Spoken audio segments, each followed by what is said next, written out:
Hey everybody, Kris Amerikos here, and welcome to another video. In today's video, I'm going to show you a speaking lesson from inside my English Everyday program. I hope you find it useful and I hope you like it. I have two questions Okay. about the basic difference between the words speak, ask, tell, say. And question two, what's the difference to me and for me? Thank you. Let's talk about that first, and then we'll answer the second one. Tell is like in one direction. Say, it's like just saying something everywhere. Just for example, I'm looking at the ceiling. It's hot in here. He said it was hot in there, but it's not to a person, right? If I say, Virginia, it's hot in here, then he told Virginia it was hot in there. So it's a direction, right? Say and tell. This is like a conceptual difference of the idea of this word. So ask is a question, and ask is very similar to tell. It's like directing this thing at a person, but it's a question. And speak is similar to talk. They're the same, really. And with speak and talk, we can speak or talk with someone. We can speak or talk to someone. We can speak or talk about someone. We can speak or talk for someone. So let me give some examples. Say is like to make language with your mouth. This is to say, right? Say this word. What did you say? Like what came out of your mouth? Or say that to my face. Tell, we're sending some kind of message already. We already have some information that we're sending in one direction. So John wanted me to tell you that John will not come to the class today. Okay.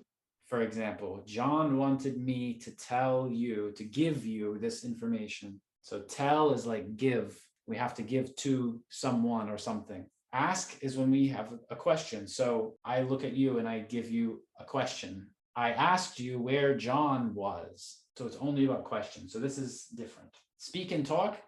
This is like about communication. So say is just making sounds, making words. And speak and talk, it's about communication, about interaction with other people. Speak is just more formal. I need to speak with you sounds more serious than I need to talk with you. But they're basically the same.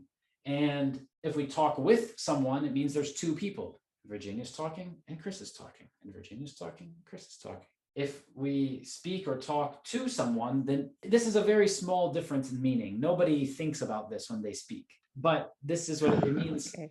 It means I'm sending this direction at you, right? Like Kris is talking and talking and talking and talking one direction. If we talk about someone, it means, oh, John isn't here today, but you know what I heard about John? John doesn't have a job. So I'm talking about John. And the last one, talk for or speak for. This is when the person cannot do it himself or herself. So you help them to do this. Like if I come to your country, I don't speak your language. We go to a restaurant.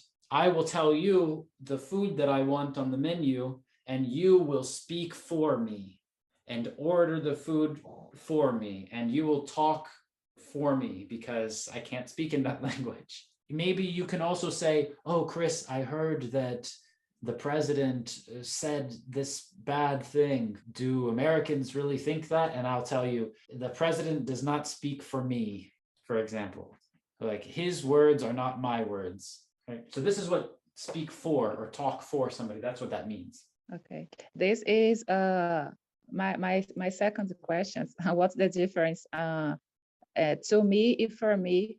So to me means that there's some direction, and for me means that I get something good from this. I get something from this. Like, for example, is that gift for me? Is that sandwich for me? Like, it's mine. I get something, right? If I want to explain my opinion, I use to me Kris is an excellent teacher, or for me Kris is an excellent teacher. You can say both of them. So also for me might mean that it's for a special purpose, right? Like specifically for me, like my opinion, for me, this is better. And to me, it's like an idea that I agree with. It's a small difference. Okay, Kris. Thank you very much. And one other thing about the verb to speak is that usually speak and talk, they're about communication and they mean the same thing. But speak has a second meaning, which is about the ability to use language. So, for example, if you're talking to a dog and you want the dog to speak, it sounds strange to say that the dog is talking. This means that it does something like a human, because speak and talk are usually about communication between humans. But if you want to talk about the dog's language, then you would say speak. So you tell the dog, speak, boy, speak. For example, Okay. use language. And a baby can speak its first words or say its first words, but a baby cannot talk its first words. When we're speaking about the use of language, using specifically about this, then we use speak. And that's why we always ask, do you speak English? Not, do you talk English? Okay. Thank you. Thank you, Kris. Thank you for great questions, making me think. Thanks for watching. To get notified of future videos, make sure you subscribe to this channel and click that bell notification. If you like this video, you can press like, and if you have any questions, you can leave a comment down below. And while you're down below, you'll find a link to join our live speaking lessons like the one you saw in this video. See you in the next video. Bye-bye.